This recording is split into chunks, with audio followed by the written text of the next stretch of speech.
नमस्कार विद्यार्थी मित्रांनो, आज माझ्या या यूट्यूब व्हिडिओमध्ये आपल्याला माहीतच आहे, जे विद्यार्थी डिप्लोमाला होते Maharashtra state board of technical education आणि अशा विद्यार्थ्यांनी समोर 2025ची एक्झाम दिलेली होती, तर अशा विद्यार्थ्यांचा रिझल्ट MSBTने आज दिनांक 20 जून 2025 रोजी डिक्लेअर केलेला आहे. तर तो रिझल्ट कसा पाहावा या ठिकाणी मी या माझ्या यूट्यूब चॅनलमध्ये तुम्हाला मार्गदर्शन करणार आहोत आणि त्याची लिंक या ठिकाणी माझ्या डिस्क्रिप्शनमध्ये देणार आहेत.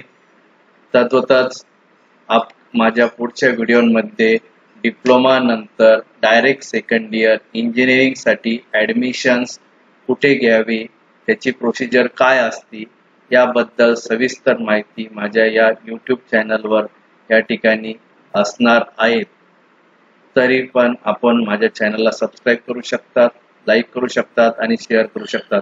तर आता आपण रिझल्टची लिंक पाहू. जर तुम्ही वेबसाईटवर गुगलवर गेले आणि MSBT टाईप केलं तर MSBT Maharashtra state board of technical education या ठिकाणी गेले तर इथं रिझल्ट येतो. Click here to summer 2025 result.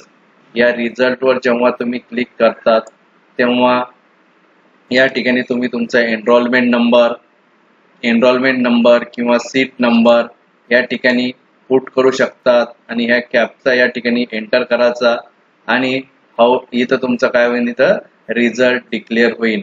आणि रिझल्ट डिक्लेअर झाल्यानंतर जर कोणाला विद्यार्थ्याला कमी मार्क झालेले असेल किंवा एखादा सब्जेक्ट बॅक राहिलेला असेल तर अशा विद्यार्थ्यांना लगेच रेड्रेसलचा फॉर्म त्या ठिकाणी फिलअप करावा लागतो आणि तुमचा इमिडिएट रिझल्ट त्या ठिकाणी येत असतो पुढील कारवाईसाठी. तरी सर्व विद्यार्थ्यांनी आपला रिझल्ट चेक करावा आणि सर्व सक्सेसफुल विद्यार्थ्यांचे या ठिकाणी हार्दिक अभिनंदन. आणि या डिप्लोमा कंप्लीट झाल्यानंतर तुम्हाला खूप साऱ्या त्या ठिकाणी मार्ग उपलब्ध झालेले आहेत. कोणी कंपनीमध्ये जॉब करू शकतात किंवा कोणी गव्हर्नमेंटमध्ये जॉब करू शकतात. तर अशा गव्हर्नमेंटमध्ये कोणकोणते जॉब आहे डिप्लोमा नंतर यांचे पण डिटेल्स माहिती माझ्या यूट्यूब चॅनलवर असते. तरी या पुढील विद्यार्थ्यांनी सखोल मार्गदर्शनासाठी माझ्या यूट्यूब चॅनलवर डिटेल माहिती येईलच. तरी पण सर्व विद्यार्थ्यांना पुनश्च अभिनंदन आणि तुमच्या पुढील वाटचालीस हार्दिक शुभेच्छा. धन्यवाद.